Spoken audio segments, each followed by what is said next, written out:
আসসালামু আলাইকুম। আমাদের বাসায় আজ কতগুলো চায়না লিচু নিয়ে আসি, আর লিচুগুলো কিন্তু অনেক বড় এবং রসালো। আর এগুলো হচ্ছে বরবটির বিচি, আর এই বরবটির বিচি কিন্তু বোনা হবে।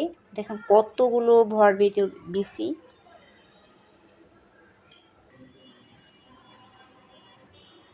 এখন আমি আম কাটবো, আম দিয়ে দুধ দিয়ে খাবো। আর এই আমগুলো কিন্তু অনেক মিষ্টি। আর